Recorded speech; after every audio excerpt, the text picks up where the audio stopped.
Deixa queimar, deixa queimar, deixa queimar. Graça e paz, queridos. Oh, bendito seja o nome do Senhor. Aleluia. Bendito é o nome daquele que vive e reina. Aleluias!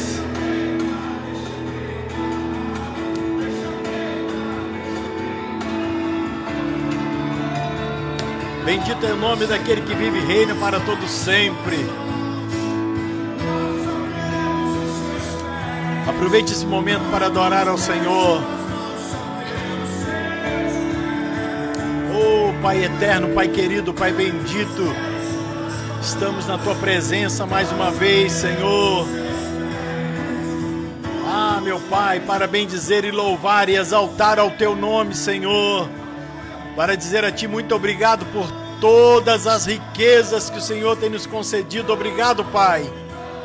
Obrigado pelo Teu amor, obrigado pelo Teu carinho. Obrigado pela Tua escolha. Obrigado por ter nos dado, Senhor, a alegria de estar na Tua presença. Obrigado, Senhor. Obrigado, meu Pai. Aleluias. Bendito seja Deus.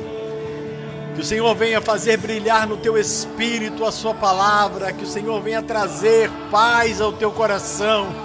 Que o Senhor venha manifestar a Sua graça sobre a sua vida. Senhor, venha trazer harmonia entre a tua família, que Deus venha abençoar você, os seus filhos, que Deus venha abençoar o seu trabalho, o trabalho das suas mãos. Aleluias, que o Espírito de Deus venha brilhar no teu espírito nessa noite, para que haja entendimento da palavra e você possa caminhar seguro de que o Senhor está contigo por onde quer que andares. Aleluia, bendito é Deus. Aleluias. Bendito é o nome do Senhor. Aleluias. Bendito é Deus. Exaltado é o nome do Senhor. Graça e paz, queridos. Nós estamos aqui, para nós meditarmos juntos na palavra de Deus. Vou deixar aqui bem baixinho.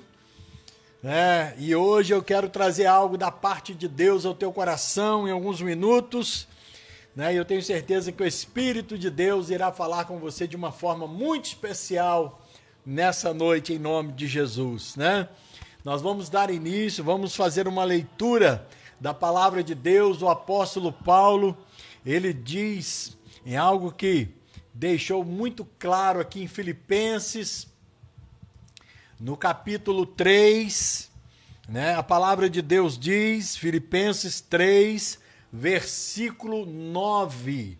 A palavra de Deus diz assim, o apóstolo Paulo diz: eu quero ser achado nele, não tendo justiça própria, que procede da lei, senão a que é mediante a fé em Cristo, a justiça que procede de Deus, baseada na fé.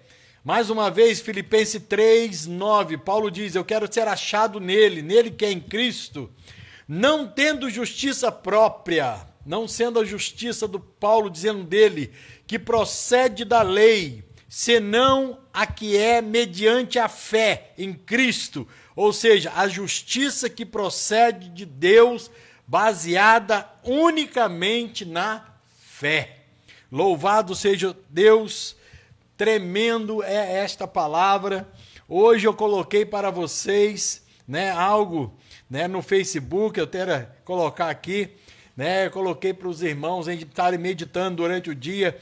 Há um lugar onde tudo está pronto. Nós precisamos estar lá, E aí, o que nós temos para nós nessa noite? Existe este lugar? Naquela foto ali eu coloquei 2 caminhos. Existe este lugar, existe a possibilidade de que este lugar possa realmente fazer grande diferença na nossa vida? Será que isso pode realmente acontecer? Será que esse lugar ele, está à disposição de todo aquele que realmente busca ao Senhor? Será que esse lugar, Deus, com certeza, ele teria prazer de abençoar a sua vida, a nossa vida? Será que Deus teria este lugar especial para nós? Louvado seja Deus. E eu quero trazer para você aqui, nessa noite, algo da parte de Deus, trazendo como título 2 caminhos e uma escolha.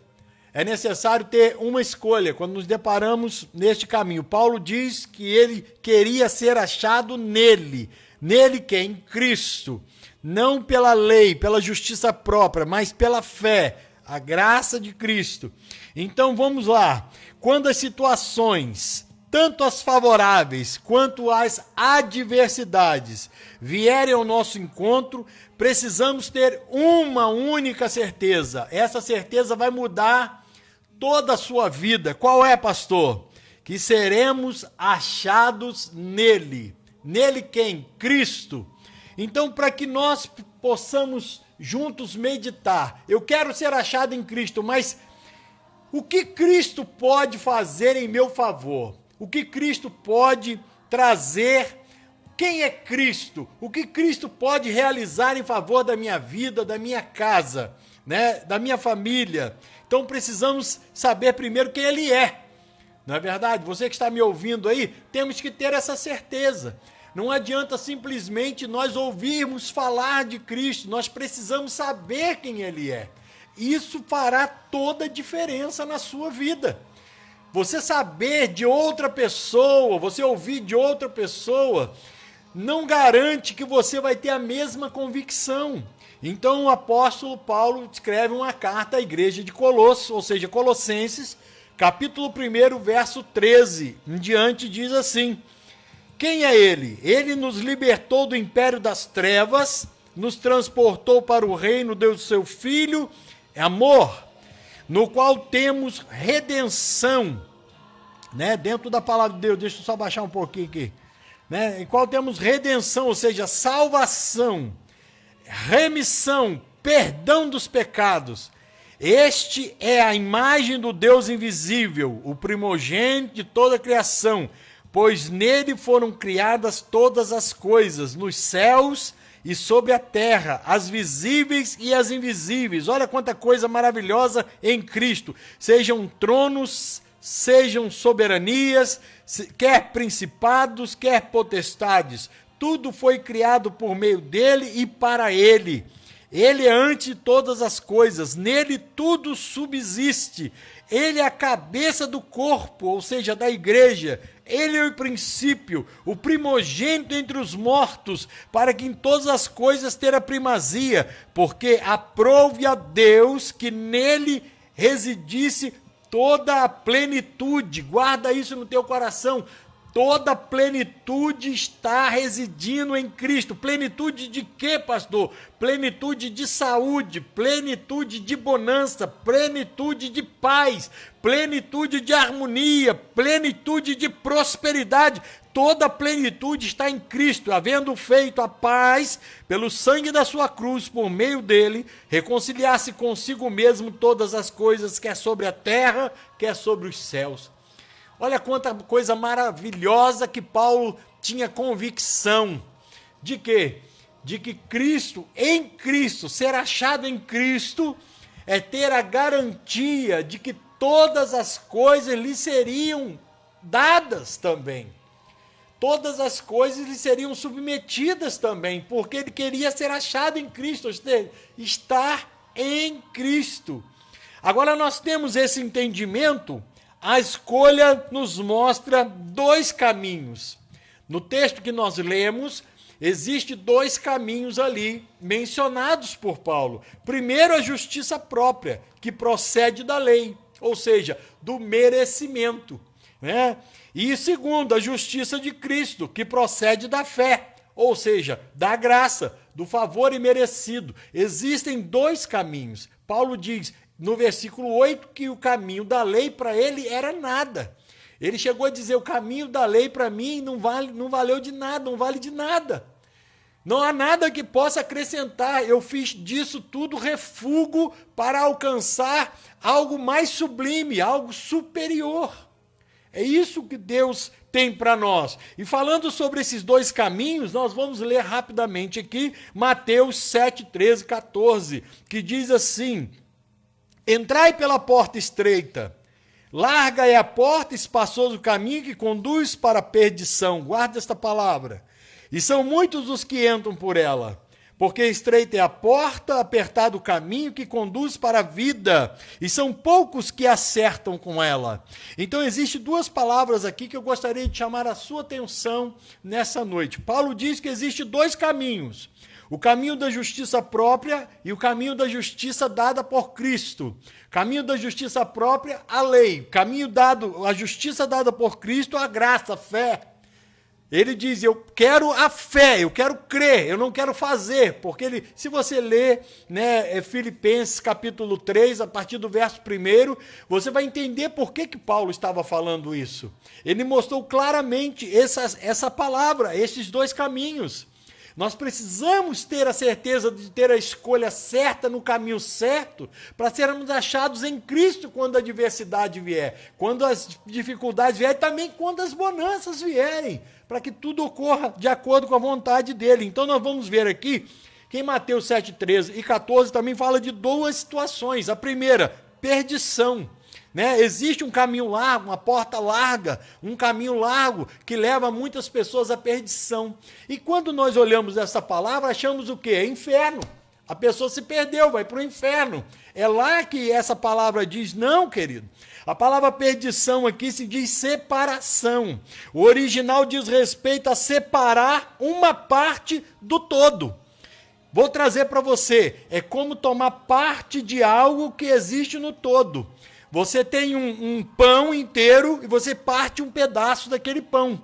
E você toma parte daquilo ali, é uma parte. Então, o que isso quer dizer para nós nesta noite, pastor? Que quando nós escolhemos o caminho da justiça própria, estamos escolhendo o caminho mais largo, o caminho da perdição, o caminho que nós tomamos uma parte do todo. Qual é a parte que eu tomo? A parte da salvação. Porque eu creio em Cristo, eu tomo parte da salvação. Mas e o pão todo? O restante é o reino de Deus. Eu não tomo parte do reino, por quê? Porque eu ajo em justiça própria. Mas quando eu aceito a Cristo, aceito a salvação, aceito a vida eterna, nós não somos lançados no fogo do inferno. A pessoa não é lançada no fogo do inferno porque ele agiu com justiça própria. Não, ele só vai encontrar uma irazinha pela frente aí, mas Deus né, terá misericórdia ainda desse povo, né, porque ele jamais vai lançar fora. Não há nada que pode nos separar do amor de Deus, não há nada. Mas as pessoas querem agir com justiça própria, então as coisas não vão acontecer. E aí o que diz a palavra de Deus? Aqueles que acertam a porta, ou seja, a palavra acertam com ela, a porta, é achado nele, são as mesmas coisas, ou seja, você analisar a palavra, acertam a essa porta, ao caminho. E também, aqueles que quando achado nele, no texto de Filipenses, é a mesma palavra no original, eurisco, que é encontrar por acaso, ou seja, sendo guiado por alguém. Você não ia achar, você não teria condição de achar por toda a sua obra, por todo o seu mérito, por todo o seu esforço, por tudo que você fizesse, jamais você acharia este caminho. A ideia aqui é de alguém te leva até este local. Ou seja, Cristo está disposto a te conduzir, não por merecimento, e sim por fé, porque ninguém merece. Jesus quer te levar por fé a esse caminho. E nessa noite, eu tenho certeza que o Espírito de Deus quer ministrar isso no teu coração. Eu sei que às vezes é um pouco rápido, mas eu quero chamar a sua atenção para isso. Deixe o Espírito de Deus guiar você, abrir o entendimento. Ouça essa mensagem algumas vezes, medite na palavra, nos versículos lidos, para que você entenda que existe duas justiças. Quando Paulo diz a justiça de Cristo, o dom da justiça, e a justiça da lei, a justiça própria. E ele faz questão de dizer, eu prefiro a justiça que vem pela fé. É ela que vai me conduzir ao caminho de Mateus 7, 13 e 14, ou seja, eu vou acertar a porta, eu vou acertar o caminho, eu quero ser achado nele. É isso que nós precisamos nessa noite, em nome de Jesus. Amém? Que você seja achado nele, querido, nos momentos fáceis e muito especialmente nos momentos de mais difíceis da sua vida. Que o Espírito de Deus te abençoe em nome de Jesus. Eu quero orar, Pai, em nome de Jesus. Ore conosco. Quero profetizar, Senhor, meu Deus, sobre a vida dos teus filhos agora, Senhor. Uma grande vitória, um grande milagre. Oh Deus, eu sei que o Espírito é que ministra no coração, é o Espírito que conduz, é o Espírito que fala aos corações. Ah, querido Espírito, ministra agora no coração dos teus filhos, para que eles possam alcançar essa verdade, porque nós precisamos ser achados em Ti, Senhor, nos momentos difíceis, especialmente, Senhor, quando há, Senhor, meu Deus, uma grande luta, uma grande dificuldade, qual está vivendo o mundo, nós precisamos ser achados em Ti, Pai, em nome de Jesus. Traz a cura para quem está doente, traz a paz para quem está aflito, abre as portas, Senhor, para quem se encontra, Senhor, em grande dificuldade e aflição. Em nome de Jesus eu oro e abençoo a tua vida para a glória de Deus. Você pode dizer amém? Deus te abençoe. Aleluia! Bendito é o nome do Senhor. Aleluia, Jesus. Glória a Deus, glória a Deus, glória a Deus. Oh, aleluia. Bendito é o nome do Senhor. Aleluia, Jesus. Graça e paz, queridos. Estamos novamente aqui. Agora vamos glória a Deus. Dar continuidade ao nosso estudo sobre Apocalipse, né? Para a gente entender o que significa o Apocalipse, né? Revelação. Oh, Pai. E o curioso, assim, que o adversário coloca tanto medo, né, sobre esse livro, e ele é justamente contando, né, como que vai ser o encontro da noiva, né? Como que vai ser o casamento da noiva, como que vai acontecer, né, todas as coisas, né, já no céu, né? E hoje nós vamos entrar no capítulo 4, que vai mostrar a igreja chegando, né, no trono de Deus. A igreja dos primogênitos, né? A noiva do Cordeiro. A noiva chegando agora A noiva é aquela que foi achada, né, acordada. A noiva é aquela que foi achada vigiando, né? E foi achada irrepreensível no espírito, na alma e no corpo. Verdade. Como já ouvimos hoje, né, através do pastor, pela nossa justiça seria impossível, né, nós sermos achados de forma irrepreensível, né, sem nenhuma repreensão. Isso só é possível quando nós estamos em Cristo. Somos inseridos no corpo dele, né? Por isso que aquele filho varão, no capítulo 12, é a igreja sendo arrebatada ao trono de Deus, né? O filho varão é o próprio Cristo. E nós estamos inseridos no corpo dele, né? Assim como o marido e a esposa se tornam uma só carne, né? A noiva e o cordeiro se tornaram uma só carne. Por isso que ela é tirada da terra, né? E agora nós vamos começar a contar tudo que vai acontecer no céu, tudo que vai estar acontecendo, né, de especial com essa noiva agora chegando no trono de Deus, né? Como que ela vai se comportar, o que que ela vai ver, o que que vai estar ali diante dos olhos, né, desses mais do que vencedores, né, em Cristo Jesus, porque venceram não pela sua justiça, né, mas pela justiça de Cristo. Nesse quadro aí, nós vamos falar sobre o capítulo 4, que fala sobre o trono de Deus, vai falar sobre os vencedores, né, que é a noiva do Cordeiro, ao redor do trono, a seu turno, né, e os 4 serem viventes. Então, nós vamos, né, colocar os versículos, né, para nós estarmos entendendo o que a noiva vai estar vendo, né, quando ela chega diante do trono de Deus. João vai dizer, né, que no capítulo 4, versículo 1, é o seguinte: depois dessas coisas, ou seja, depois do tempo da graça, depois, né, tudo aquilo que ele disse para as igrejas, ele tinha dito, né, 7 conselhos para as igrejas, como se manter nele, como se manter na sua obra, né, como se manter na sua justiça. Elogiou as obras, né, das igrejas, mas ele deixou bem frisado que a igreja precisava se manter na sua obra, na obra de Cristo, né?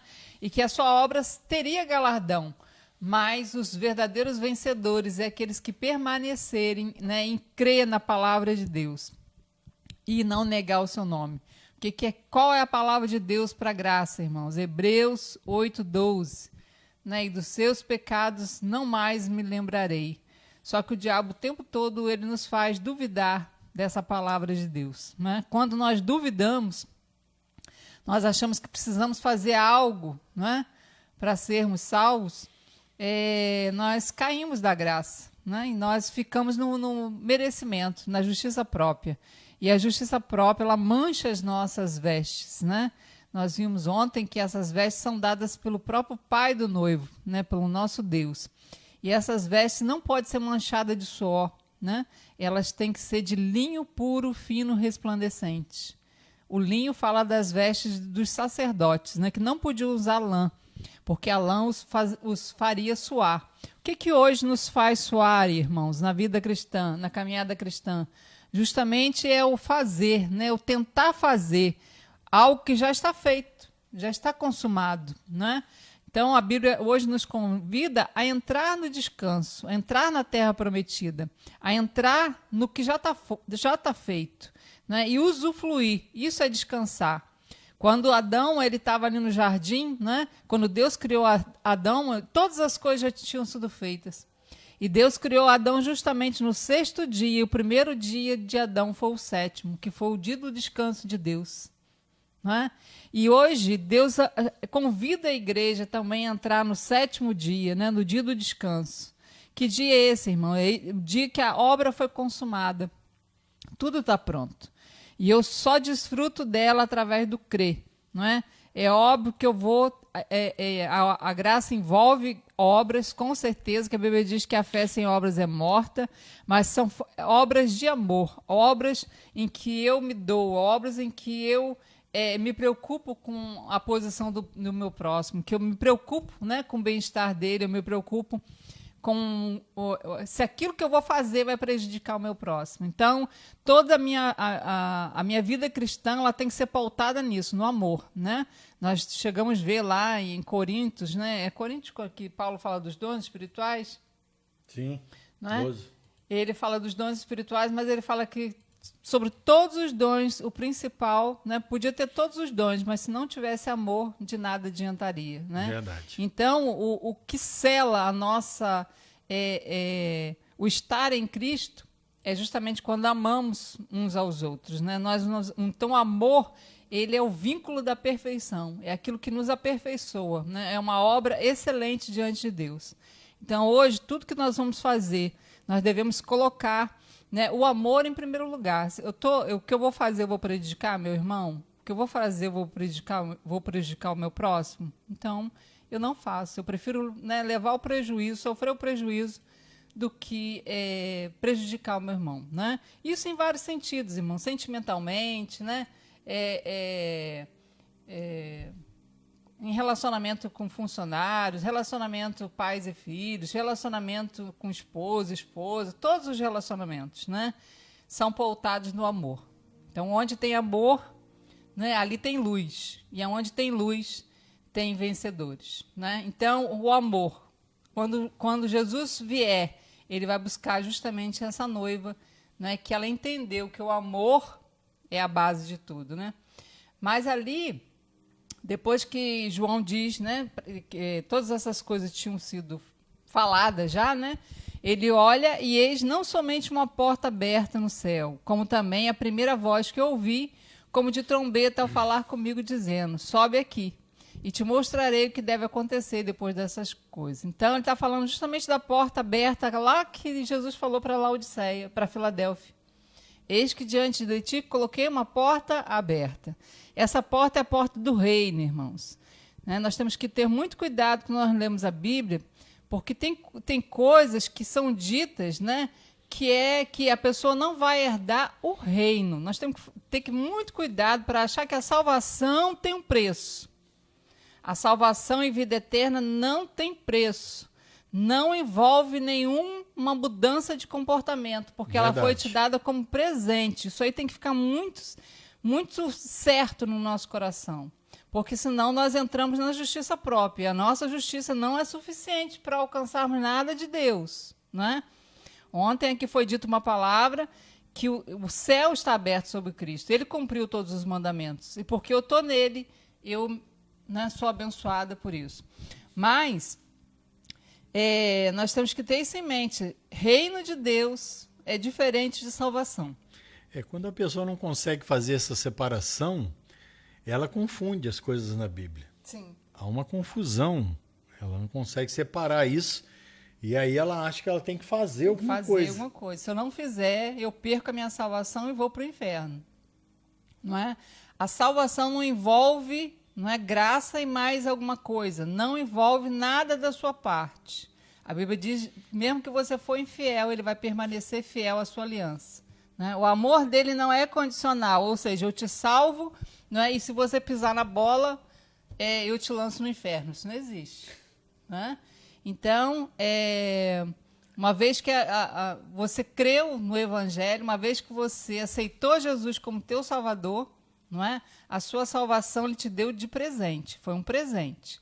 Agora, o que você faz com essa salvação vai te promover no reino. Não é? Aquilo que você faz de benefício com o presente que você recebeu, não é?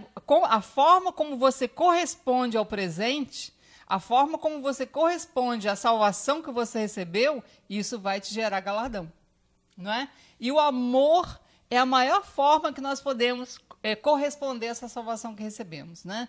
Então, o vínculo da perfeição é o amor. Né? Então, com essa salvação que eu recebi, o que eu faço com ela? Isso me gera galardão. E isso vai me gerar uma posição no reino. Não é? Então, a igreja que ela ainda acha que perde a salvação por causa do seu mau comportamento, ela não vai ser encontrada irrepreensível, porque ela está baseada na sua justiça. Quando ela se baseia na sua justiça, ela cai da graça. ela Sim. cai do favor merecido. Então, na Verdade. hora do arrebatamento, se ela tiver ainda confiada na sua justiça, né? Ou seja, vai depender da forma como eu estou, ela não consegue alcançar, porque o nível do arrebatamento ele é muito alto. Né? A Bíblia chega a dizer que se nós vamos ser encontrados irrepreensíveis, o Senhor e Deus ele nos fará irrepreensíveis, espírito, alma e corpo. Olha só, Verdade. Deus nos fará. Não é? Ele vos santifique, né? Isso, Espírito, em tudo, alma e corpo. espírito, alma e corpo. Então, seria impossível, irmãos, porque às vezes a gente tem um bom comportamento, né? A gente tenta fazer as coisas Ninguém certas. perde nada com isso também, não. Não, tem galardão, Isso como é eu já benefício, disse. ué. Só Né? não pode achar que isso aí vai te dar merecimento. Merecimento. Então você faz porque você já é salvo. Você não faz para ser salvo. É o contrário, você faz porque você já é salvo. Quando você tem esse sentimento, né? E você vence a acusação do adversário, a Bíblia te chama de mais do que vencedor. Porque o tempo todo Jesus, ele orienta isso nas cartas, né? A tentação do diabo é justamente tentar fazer com que você tente a sua salvação pelos seus méritos, pela sua justiça. E quando a gente tenta dessa forma, nós caímos da graça e entramos no merecimento. Ou seja, se eu acho que para mim ser salvo eu preciso fazer alguma coisa, eu acho que eu vou merecer a salvação. Né? E a salvação não foi dada por merecimento, foi dada de graça. É dom de Deus, é presente de Deus. Né? Então, se eu achar que o que eu estou fazendo, eu estou merecendo a salvação, não é? Eu perco o favor. Não é? Eu posso ter misericórdia, não é? Mas o favor imerecido, eu perco ele. E o arrebatamento só vai ser possível para aqueles que permanecerem no favor imerecido. Né? Então vamos ver o que João vai estar vendo no céu.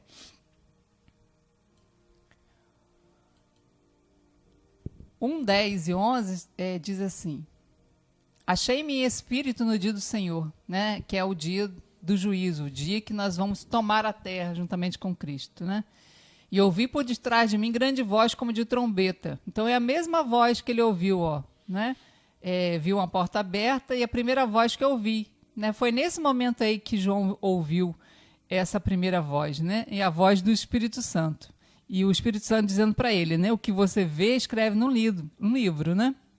E manda às 7 igrejas. Então, essa carta está sendo enviada para essas 7 igrejas que representa o todo da igreja, né? Características que hoje permeia a igreja, né? Então, João é arrebatado aos céus, né? E ali ele se viu no dia do arrebatamento. Ele se viu ali, ele não viu uma visão do futuro, ele se viu lá no dia. Não é? Deus, pela sua onipotência, né, levou João lá na frente, no futuro. Levou João lá no dia do arrebatamento. Né? Tremendo, né? Então, João vai descrever o que ele está vendo lá no céu, na hora que o arrebatamento aconteceu. Né? Vamos ver o que João vai descrever para a gente como orientação daquilo que ele viu. Né? Ele viu o trono de Deus. Né? E nós vamos ver nos versículos seguintes que ele vê 24 tronos, né, ao redor do trono de Deus. E ele vai descrever como que é esse trono. Vamos ver como que ele fala. O 4, 2 e 3 diz assim: imediatamente eu me achei em espírito, não é? Ou seja, o espírito humano dele, é onde está Cristo, né? É onde ressuscitou o novo homem. Né? E eis armado no céu um trono, e no trono alguém sentado, e esse que se acha sentado é semelhante no aspecto à pedra de jaspe. Né? O que significa a pedra de jaspe? É uma pedra verde, né, transparente. Então, isso simbolizando justamente isso, né, a transparência de Deus agora para a sua igreja. Né? Ele se mostrando na sua totalidade, na sua transparência. Né? Vamos continuar. E outra característica do trono, né, de sardônio. Por que sardônio? Sardônio, né, é um vermelho rubro. Então, simbolizando, né, que o quê? Que agora a ira de Deus, né, estava prestes a ser executada sobre a terra. Até agora nós estamos no tempo da graça. Hoje, quando nós dissemos, Deus está punindo, Deus está castigando, é a ira de Deus. Não, nós estamos no tempo da graça. O tempo da ira de Deus vai vir, mas só pode vir sobre a terra a hora que a igreja não mais estiver na terra, não é? Aí vai poder vir a ira de Deus, né? Outra coisa que ele vê, né? Vamos botar aí o quadro para ficar mais visível, né? Não, o primeiro. Todo. Esse aqui? Isso. Você quer botar ele todo? Todo, pra gente... Uhum. Ao redor do trono, né, havia o quê? Um arco-íris. Se a gente, né, arco-íris, né, é símbolo de que a aliança foi selada, né, uma promessa foi feita, não é? Então, ali para a igreja que está chegando diante do trono de Deus, para a igreja, né, para a noiva do Cordeiro que está chegando diante do trono de Deus, ela vê um arco-íris. Que arco-íris é esse? Né? Símbolo do pacto com a igreja. Pode voltar. Símbolo da aliança que ele fez com a igreja. Né? Uma aliança da graça. Né? Uma nova aliança. Então, ali nós vemos o arco-íris como símbolo dessa aliança. Né? Nós vemos que, assim como Noé escapou do dilúvio, né? E do mesmo modo os vencedores escaparão do fogo, né? Eles escaparão da ira do diabo. Então, assim como como Noé escapou do dilúvio de água, nós escaparemos do dilúvio de fogo. Assim como Noé viu um arco no céu, né? Nós veremos esse arco ao redor do trono de Deus, ou seja, simbolizando que ele cumpriu a sua aliança conosco. Né? Assim como ele cumpriu com Noé, né? Livrando ele da destruição da terra, ali a igreja vai chegar no céu vendo esse arco-íris, né? Ao redor do trono de Deus, como símbolo de que ele foi fiel à sua aliança para com a igreja, né? Para com a noiva do Cordeiro. E livrou ela, né, da hora da tentação, como a promessa feita para a igreja de Filadélfia, né? Vamos ver o que João vê mais ao redor do trono, né? Como que ele descreve o trono. E ele continua, né, dizendo... Aqui, né, nós fizemos justamente menção do dilúvio, né? 2 Pedro 3,5. De longo tempo houve céus bem como terra, a qual surgiu da água, através da água, pela palavra de Deus, pela qual veio a perecer o mundo daquele tempo, afogado em água. Ora, os céus que agora existem e a terra, pela mesma palavra, ou seja, a mesma palavra que Deus deu que ia destruir lá, não é? Ele hoje, nós estamos anunciando, né? Têm sido entesourados para fogo, estando reservados para o dia do juízo, que é o dia da ira de Deus, né? E destruição dos homens ímpios. Não retarda o Senhor sua promessa, né? Como alguns a julgam demorada, no 9 dizendo, né? Pelo contrário, ele é longânimo para convosco, não querendo que nenhum pereça, senão que todos cheguem ao arrependimento. Né? Outra coisa, irmãos, arrependimento, né? Quando a gente fala a palavra arrependimento, né, nós temos que ter noção do que ela significa. Né? Arrependimento significa, né, mudança de mente. Né? Então, não é mais do que mudança de comportamento. Nós temos que mudar a nossa mente. A primeira coisa que nós temos que mudar na nossa mente é o conceito de que Deus está em paz conosco. Ele não está irado conosco, né? Ele está em paz. Então, por que ele está em paz? Por causa do sacrifício de Cristo. Não é? Por causa do que Cristo fez. A Bíblia diz, sendo, pois, justificados, né, mediante a fé, temos paz com Deus por meio de Cristo Jesus, pela obra que ele realizou. Então, estamos em paz. Não existe outra questão que Deus leva em conta. Não tem mais nada. Temos paz com Deus. Pronto, acabou. Então, o que é mudar? Temos que ter isso, mudar a nossa mente. A palavra de Deus diz isso. Né? Então, a palavra arrependimento significa isso, mudança. Né? É metanoia. Né? A palavra arrependimento no grego significa metanoia, mudança, né, de mente. Meta, mudança, noia, mente. Né? Mudança de mente, mudança de pensamento. Muda, né, o seu pensamento. Né? Quando você muda de pensamento, você consegue, né, permitir que Deus te transforme.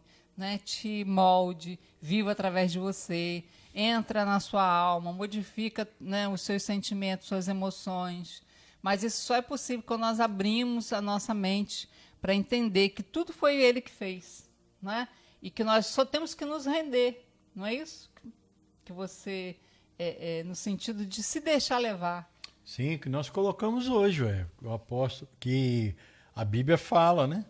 Em Mateus 7, versículo 14, fala justamente isso, né? A pessoa se permitir, né? Estar, entrar, encontrar essa porta, né? Esse caminho. Paulo, ser achado nele, é justamente isso, se permitir ser guiado. Ser guiado por Ele. Se permitir. O que é uma grande vitória para quem se deixa, né? Porque ali tem que... Esse momento é o momento que você faz uma análise da sua vida e abre mão da sua justiça própria. Não, não pode. Tá. Quietinha, não pode. Vamos lá, o próximo quadro para a gente dar sequência. Então, Você colocou lá em vim, cima. entretanto, como ladrão, né? Dando sequência aí, né, Pedro, que nós começamos a ler, né?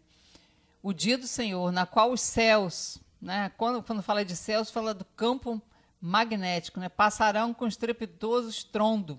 E os elementos, quais elementos? Água, mar, árvore, ar, se desfarão abrasados. Também a terra e as obras, né? Ou seja, as construções que nela existem serão atingidas. Visto que todas essas coisas hão de ser assim desfeitas, deveis tais como os que vivem em santo procedimento e piedade. Ó, novamente falando do amor, né? Esperando e apressando a vinda do dia de Deus, por causa da qual os céus incendiados serão desfeitos e os elementos abrasados se derreterão. Nós, porém, segundo a sua promessa, esperamos novos céus e nova terra, nas quais habita a justiça. Né? Então, aqui, esse fogo é justamente a purificação que a terra vai passar para descontaminar ela, né, do pecado e da atuação do adversário, né, que tomou ela lá em Adão. Então, a noiva agora, junto com Cristo, vai fazer essa limpeza. Né? Essa limpeza vai ser através do fogo. Né?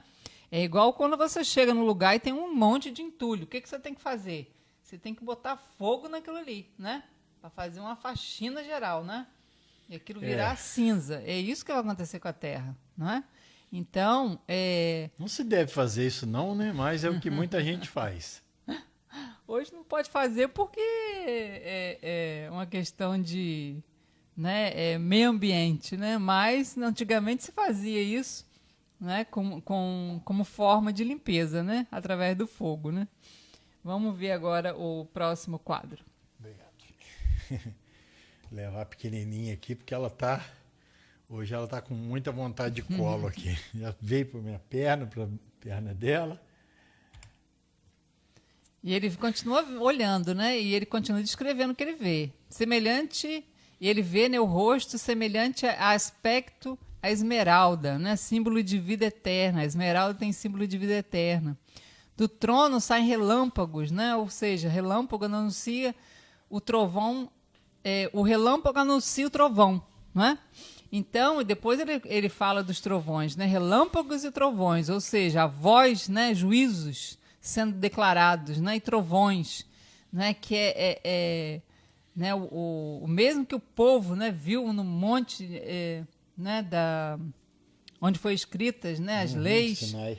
E né, ali demonstrando a ira de Deus, né? Não agora para a igreja. Para a igreja ela está vendo o arco-íris, né? Mas a ira de Deus contra a impiedade, contra a injustiça, né? Que vai chegar esse tempo, né? Os vencedores a seu turno ao redor do trono. Nós vamos ver por que existiam 24. Não foram, será que são só 24 vencedores? Não, porque no passado existia esse turno de 24 sacerdotes, né? 24 sacerdotes eram escolhidos, né, por sorteio para fazer o serviço, né? Lá dentro do Santo dos Santos, lá dentro do lugar santo, né? No Santo dos Santos, só o sumo sacerdote ia. E no Santo dos Santos, mas só a noiva vai entrar com Cristo. Né?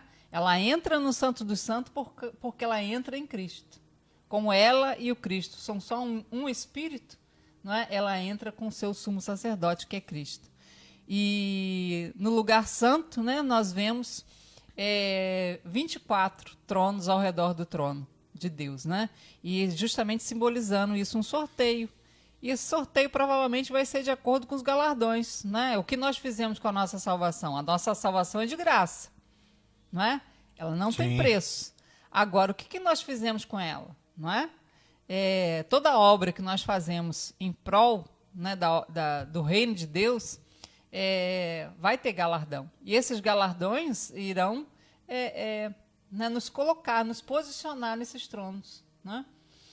Interessante, irmãos. É só para a gente parar e pensar. Teria que realmente, né, precisa haver os galardões. Imagine só a obra que Paulo fez com a obra que nós fazemos. Seria injusto, não é? Ele recebeu uma posição de honra, com certeza, igual a nossa, né? Condição, um homem que lutou, deu a vida dele então, em prol do evangelho, né? Cristãos que morrem, sofreu, né? Nossa, quantos cristãos que morriam nas arenas, né? Nós ouvimos relatos de cristãos que eram jogados, né? Que entravam centenas de cristãos naquelas arenas para os leões devorarem, e os leões às vezes ficavam com medo. E os próprios cristãos eram obrigados a tiçar os animais para que eles mordessem eles, matassem eles. Pensa bem, coisa horrível. Como que nós podemos ter o mesmo galardão com uma pessoa dessa? Seria um absurdo o negócio. Tanto que depois nós vamos ver que a primeira coisa que acontece quando a igreja chega no céu, quando ela chega, né, diante do trono de Deus, ela passa pelo tribunal de Cristo. Né? O tribunal de Cristo não é para condenação. Sim. É justamente para galardão. É para dar para aqueles que foram vencedores, né, venceram pelo sangue do Cordeiro, pela justiça de Cristo, não pela sua justiça, né, e eles chegam totalmente irrepreensíveis por causa disso, né, porque eles estão vestidos de Cristo, vestidos com a justiça de Cristo, né, então Deus pode olhar para eles e ver eles totalmente irrepreensíveis por causa da justiça de Cristo, mas agora as suas obras vão ser julgadas para efeito de galardão, justamente isso que nós estamos falando, não é? O que ele fez com a salvação que ele recebeu? Com a justiça de Cristo que ele recebeu?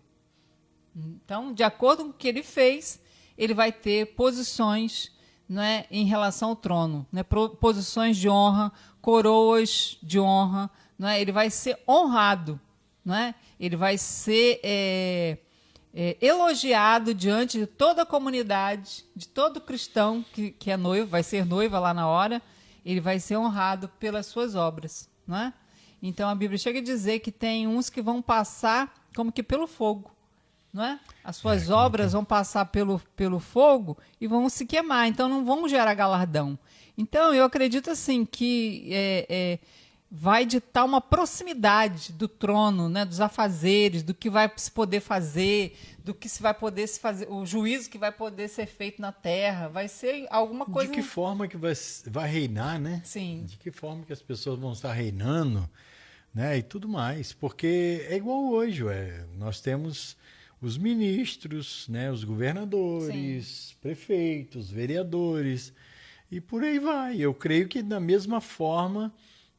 Não assim, mas vai haver uma hierarquia de acordo com as obras. A qual as pessoas também, né, no meu modo de vista, é o seguinte, a princípio, pela quantidade de pessoas que vão precisar de um governo, né, essas pessoas estarão sendo direcionadas de acordo com o galardão. E depois, eu creio que, isso no meu modo pequeno de pensar, e no céu terá alguma coisa em que as pessoas também estarão se aproximando cada vez mais de Deus. Sim, né? Porque o conhecimento de Deus ele não vai acessar eternamente. É ilimitado. E outra coisa, a quantidade de pessoas na Terra que vai continuar a viver, pensa bem, quanta gente que vai nascer, quantas pessoas que irão viver, não é só na Terra, mas também em outros lugares.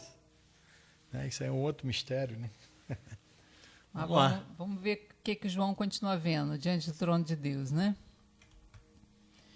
Salmo 149, 6, nós já lemos esse salmo, né? Esteja na sua garganta os altos louvores de Deus, espada de 2 fios nas suas mãos, para tomar vingança das nações e dar repreensões aos povos, para prender os seus reis com cadeia e os seus nobres com grilhões de ferro, para fazerem neles o juízo escrito. Esta honra tê-lo-ão todos os santos, né? Então, quem vai fazer o juízo escrito? Quem vai fazer executar a ira de Deus? Os santos, a igreja, né? A noiva de Cristo. 1 Coríntios 6, 2, junto com Cristo, né? Não sabeis vós que os santos hão de julgar o mundo? Então, nós iremos, como igreja, não é? Noiva de Cristo, julgar o mundo, né? Entendendo que muitos não vão subir na hora do arrebatamento, mesmo sendo cristão, mesmo sendo salvo. A ira de Deus ainda não vai vir sobre eles, né? Por isso precisa de 3 anos e meio antes que a ira comece, né? E durante esses 3 anos e meio, nós, como noiva, iremos ajudar as damas de honra, que são os convidados do casamento, né? Como nós já falamos ontem. Nós iremos ajudá-las no sentido não de poupá-las da morte, mas no sentido delas não negarem a Cristo, né? Permanecer fiéis a Cristo, sem negar Ele, né? Mesmo que precisem morrer para isso. 1 Coríntios 6, 2, não sabeis vós que os santos vão julgar o mundo, né? Como já lemos. Vamos continuar para a gente...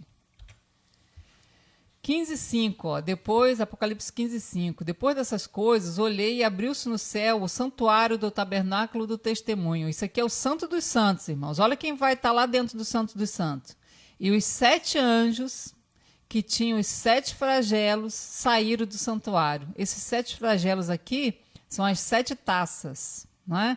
Saíram da onde? Do Santo dos Santos, vestido de linho puro e resplandecente, e cingidos ao peito com cintas de ouro. Sempre que um sacerdote ele cruzava o cinto pelo peito, significava que ele ia julgar, né? Então aqui nós vemos a igreja. Por que é dentro do Santo dos Santos, irmãos? Vamos voltar para a simbologia do casamento. O noivo, né, judeu, quando ele ia, né, até a metade do caminho, por isso que a igreja vai encontrar com Jesus nos ares, e a noiva vinha à outra metade, né? Os amigos do noivo iam lá e buscavam a noiva. Os anjos vão vir aqui, né, e vão levar a noiva até os ares, aonde está o noivo. Ele se encontrava num determinado lugar e dali iam comemorar, né, as bodas do casamento durante 7 dias, né, lá na casa do pai do noivo, não é? E chegava lá, eles tinham uma tenda, né? Eles tinham um lugar especial que eles consumavam o casamento. Eles consumavam o casamento e a noiva dava prova da sua virgindade, né? Ela tinha que mostrar um pano mostrando a sua virgindade, né? Então a festa dali diante continuava, né? A noiva dava prova da sua virgindade. Ou como que a noiva vai se mostrar pura? Por isso que a noiva é imaculada, né? Ela é pura, santa, irrepreensível, porque ela é, né, totalmente livre de qualquer condenação. E quem que hoje pode estar dessa forma? É alguém que ele consegue pelos seus méritos próprios? Não. Não tem condição nenhuma, né? Consegue pela justiça de Cristo. Por Verdade. isso que a noiva só pode ser aquele que estiver 100%, não é, firmado na justiça de Cristo, né? Ele não tem dúvida de que a sua salvação, né, e agora escapar, né, da ira do diabo e ser noiva só pode ser feita porque Cristo é a sua justificação. Não é? Como ela se vestiu da roupa de Cristo, essa roupa é totalmente branca, pura, linho puro resplandecente, né? Significa que é se vestir de Cristo, da justiça de Cristo, né?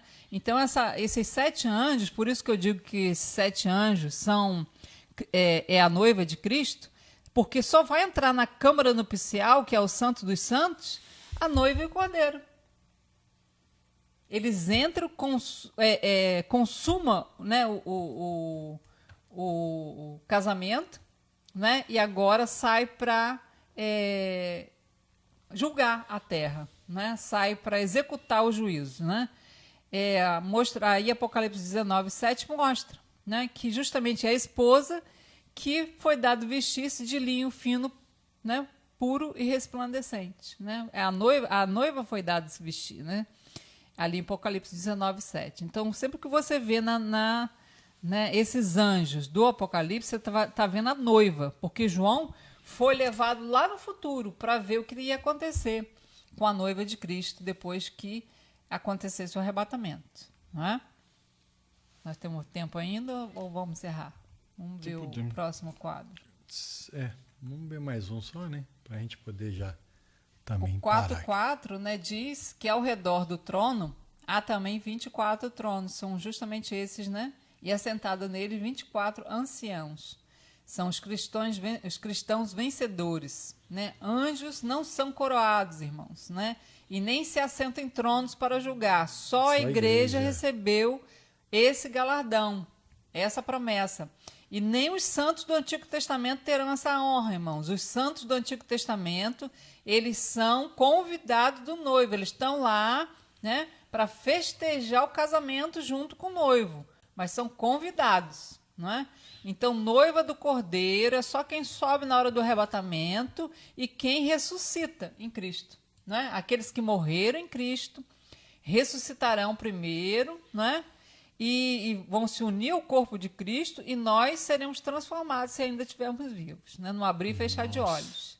Então, só esses que vão executar o juízo, não é? Então, só esses são dignos de se assentar no trono. Por que são dignos, irmãos? Porque estão dentro de Cristo. Estão baseados na justiça de Cristo, não é? Estão vestidos de Cristo, vestidos com a justiça dele, não é? Vestido com aquela armadura de Deus. A armadura de Deus é justamente a armadura de Cristo, que é o capacete da salvação, a couraça da justiça, o cinturão da verdade, né? O escudo da fé, a sandália da preparação do evangelho da paz, tudo isso falando da graça, tudo falando de favor e merecido. Nada, porque a noiva não vai fazer nada para merecer, ela recebeu de graça e ela correspondeu ao que recebeu, não é? O que ela recebeu, ela vai ter obras e essas obras vão gerar galardão, não é? Mas só senta no trono, recebe coroa a noiva. Tremendo, né? É por isso que é tão importante ser os vencedores, né? O crente vencedor é esse aí. Porque é muito bom, né? Vai ser maravilhoso estar no céu, como salvação, né? Mas ser um vencedor vai ser extraordinário. Vai ser algo assim, nossa, não dá nem para imaginar quão lindo vai ser. Vai né? ser. O que vai ser? Por isso que vai ser muito bom. Amém, queridos? Glória a Deus. O tempo passa tão rápido, né? E estamos aí aprendendo um pouquinho mais a cada dia e ver o quanto Deus tem abençoado a vida dos irmãos aí. Amém? Então, eu gostaria de, nesse momento, vamos lá, vamos participar da ceia, do corpo e do sangue, né, do Senhor. Estará nos abençoando aí, em nome de Jesus. Eu quero orar com você. Todos os dias nós estamos aqui realizando a ceia, irmão. Todos os dias. Então eu convido você a participar conosco, né? A estar aí, né? Fazer a sua ceia. Pastor, mas eu não aprendi desse jeito, né? Não foi assim que eu ouvi falar. Querido, é só você procurar saber como a igreja no passado fazia. Isso aí são métodos humanos, né? Uma forma. Também por praticidade também, né? Eu não vejo que às vezes os líderes se opõem a isso, até porque eles realizam ceias. Líderes que têm várias congregações, né, realizam várias ceias e muitos participam várias vezes, então não tem oposição a isso. Mas é uma questão de logística. Todo culto, se você for, tiver uma ceia, nossa, é um trabalhão. Para muitas pessoas, né? Não é fácil, não é brincadeira. Mas nós precisamos entender que não há problema nenhum. E isso só nos traz saúde espiritual. Sim. Né? Porque aqui é corpo e sangue do Senhor. Amém? Então nós vamos participar nesse momento e eu convido você a estarmos orando aí em nome de Jesus. Amém? Vamos orar? Pedir a Deus a bênção de Deus aí. Pai, em nome de Jesus, Pedimos ao Senhor que venha abençoar, Senhor, de uma forma tremenda e poderosa, meu Sim, Deus. meu Pai.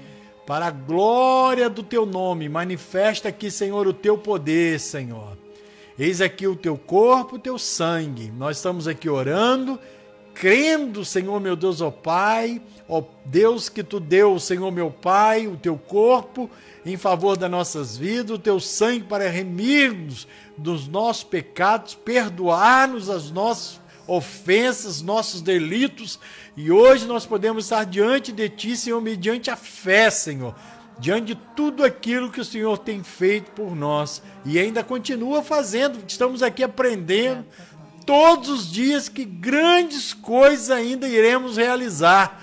Por isso, meu Pai, te peço, em nome de Jesus, faz brilhar no espírito dos teus filhos, Senhor, para que eles possam, Senhor, meu Deus, ó Pai, ser cheios, ser vencedores, estarem reinando contigo, meu Pai. Em nome de Jesus nós oramos. Amém. Amém. Participe nesse momento, meu irmão. Em nome de Jesus, Deus está assim abençoando a sua vida. Amém? Glória a Deus.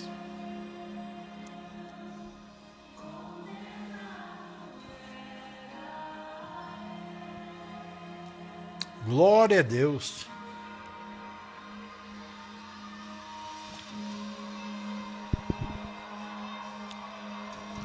Glória a Deus. Aqui, meu amor. Temos comunhão com você. Você que está participando agora ou que não está participando, vai participar depois. Temos comunhão. Temos comunhão com você. Glória a Deus, glória a Deus.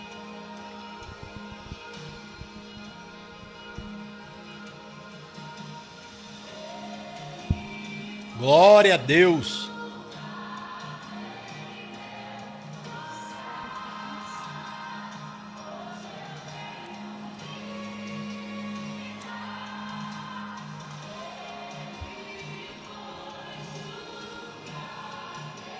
Queridos, aleluia, bendito é o nome do Senhor. Amanhã nós estaremos aqui de volta às 22 horas. Olha que maravilha. E hoje nós batemos bem, hein? Hoje a coisa funciona lá. 23 horas e 1 minuto. Olha lá, 1 minuto. Vê que bênção. Começamos 10 horas, estamos aqui terminando. Deus te abençoe, tá? Ó, beijo no teu coração. E creia na palavra de Atos 16, né? Crê no Senhor Jesus, crê por fé, e será salvo tu e a tua casa. Amém? Amém. Deus abençoe. Uma ótima noite para vocês, em nome de Jesus. Amém. Glória a Deus.